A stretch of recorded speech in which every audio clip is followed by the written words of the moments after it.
আগে ছিল একটা অভ্যেস, একটা গুণ,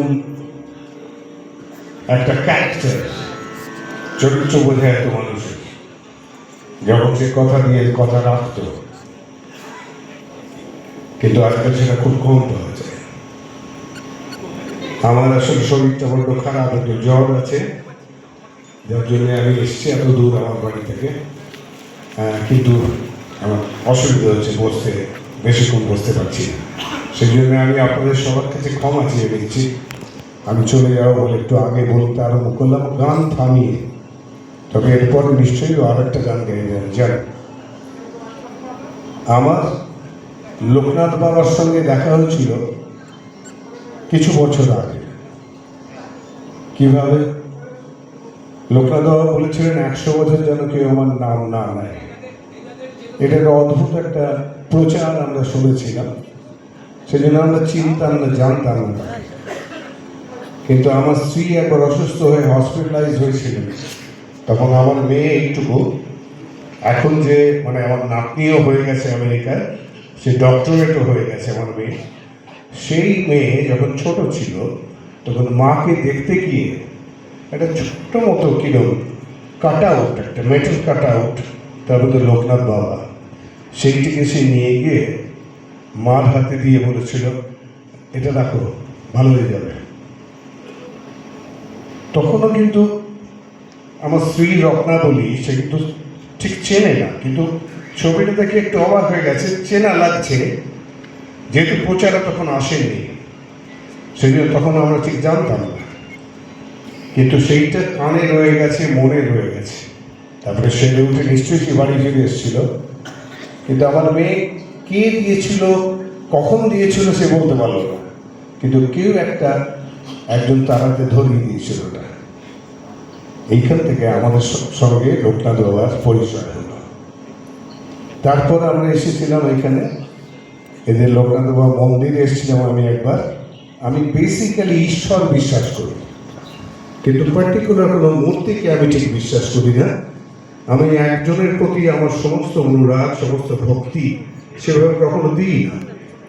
আমি প্রণাম করি, মন্দিরে যাই, নিশ্চয়ই বিগ্রহকে প্রণাম করি, কিন্তু আমি পুজো দিই না সেইভাবে। আমার কাছে ঈশ্বর একজন আছেন, সেটা হতে পারে সুপার কম্পিউটার, হতে পারেন তিনি, কোথায় আছেন তিনি সেখান থেকে ডিজাইনিং করেন, তাই বিশ্ব ব্রহ্মাণ্ড চলে। কিংবা তিনি আছেন হয়তো আমার পাশেই, আমার কাছেই, প্রতিটি তরুর পাতায়, আকাশে, মেঘে, নীলে। সেই জন্য আমি তাকে ওইভাবে নির্দিষ্ট করতে পারি না।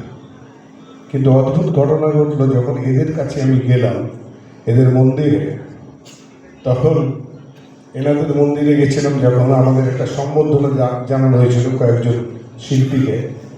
সেখানে মন্দির তখন তৈরি হয়নি, শেষ হয়নি, শ্বেত পাথরের মূর্তি তৈরি হচ্ছিল লোকনাথ বাবা। এবং সেই মন্দিরের ভেতরে আমরা গিয়ে দাঁড়িয়ে প্রণাম করে আমাদের একটা লকেট দিয়েছিলেন এরা, একটা গোল্ড লকেট। সেইটা আমার এই বুকের মধ্যে রয়েছে। আমার একটা চেন ছিল, সেই চেনটার সঙ্গে ওই লকেটটি জুড়ে দিয়েছিলেন তারা।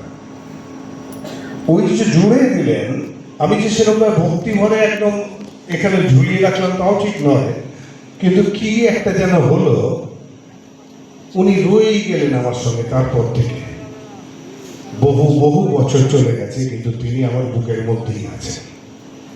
আর কোনো কারণে আমার যদি কখনো মনে হয় কিছু চাই, কিছু আমার অসুবিধা হচ্ছে, কষ্ট হচ্ছে, দুঃখ হচ্ছে, তাহলে যখনই চোখ বন্ধ করি তখন কিন্তু আমি হয়তো মা কালীর মূর্তি বা শিবের মূর্তি দেখি না, আমি লোকনাথ বাবাকেই দেখতে পাই, যিনি আমার বুকে আছে। এখন আমি বিশ্বাস করি যদি ঈশ্বর কেউ থাকেন তাহলে তিনি লোকনাথ বাবা আমার কাছে।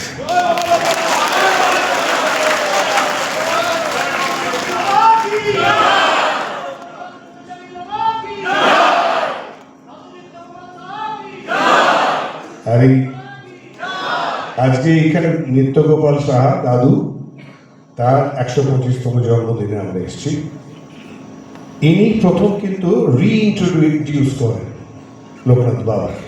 100 বছর বাদে যেটা উনি বলেছেন আমায় আবার তোমরা নাম করো, সেটা উনি প্রথম ইন্ট্রোডিউস করেন। উনি আবার লোকনাথ বাবাকে মানুষকে চিনিয়ে দেন।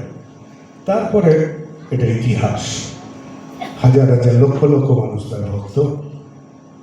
আমি চাই যে আপনারা তাদের ভক্ত নিশ্চয়ই। যদি কোনো সন্দেহ মনের মধ্যে থাকে তাহলেও সেই সন্দেহ নিরসনের জন্য তার কাছেই প্রার্থনা করুন। ধন্যবাদ। ভালো থাকবেন, সুস্থ থাকবেন, সুন্দর থাকবেন।